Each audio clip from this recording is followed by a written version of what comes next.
The Salvation Army Rehabilitation Centre in Begoro was established 30 years ago, and it's on the same site as the clinic and also the church, which has been established here for 60 years.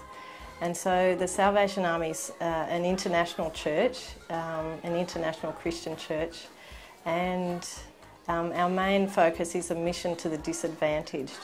So 30 years ago, a missionary came from England. She's a Salvation Army pastor, and she saw a need to set up the work for children with disabilities because of how disadvantaged they were.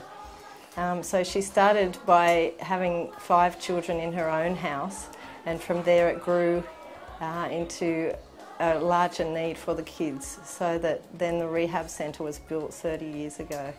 I've been in Ghana for 10 years, but in Begoro for now 7 years. And so my role at the centre is the administrator of the centre, but also I'm trained as an occupational therapist. So I also do consulting with the children and assess them for their disabilities.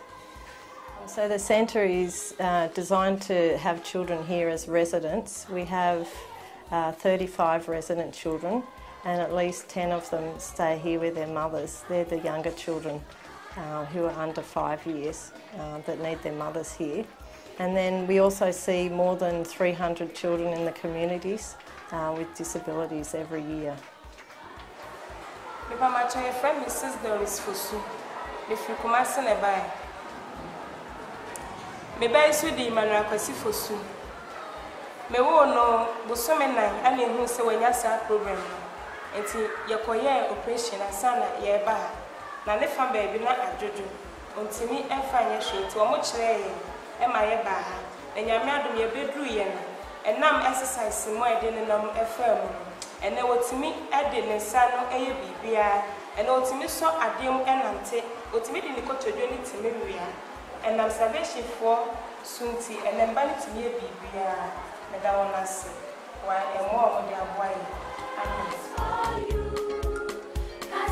Yeah, we're very grateful for the help from the Melbourne Cup fundraiser. What we wanted to do is expand our influence in terms of the community, to maybe go out to the communities and then let them know how much or what we're doing at the centre here to gather the patients, maybe to tell them what we do, and maybe to increase our numbers of patients who are coming here. What I do here is visit the communities where we are having the outreach centers, inform the people within the community, educate them about what we are doing here. So sometimes I have to go to the villages, visit the patients over there, educate them, and then see the community leaders, inform them about what we do at the center. Sometimes when you're going there, you need to have a bicycle or motorbike to the villages. It is important for us to get this motorbike so that even within this town, I can move to the interiors and then wherever the patients are, to inform them about what we have in the center. Secondly, we have a problem with our water. So at the moment the mothers are fetching water from a well, and we need to reconstruct some water tanks that we already have on site.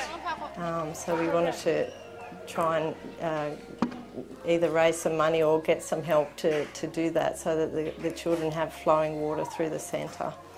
Yeah. Also, we wanted to get some education materials for the library. We have a rehab library that we wanted to establish, and for the kids to borrow the books. And secondly, for the internet connection to happen.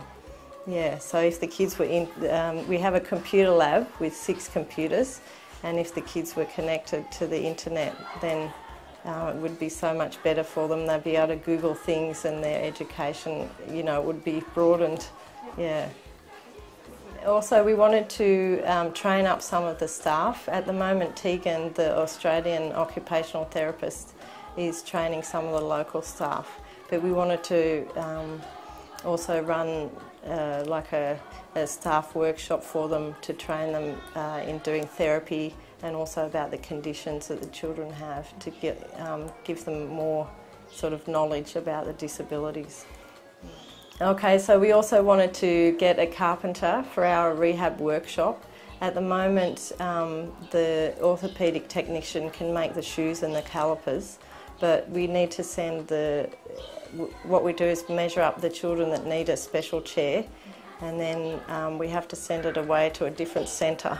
So if we had a carpenter that was working here, it would make it much easier, and the children and the mothers would get the equipment sooner if we had employed a carpenter here.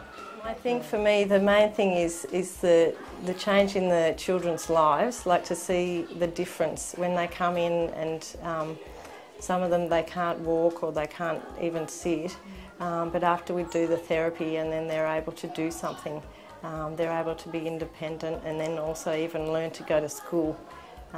That's very rewarding, and also to see the mothers who don't have hope, and after they've been at the centre they have hope that their child will be okay.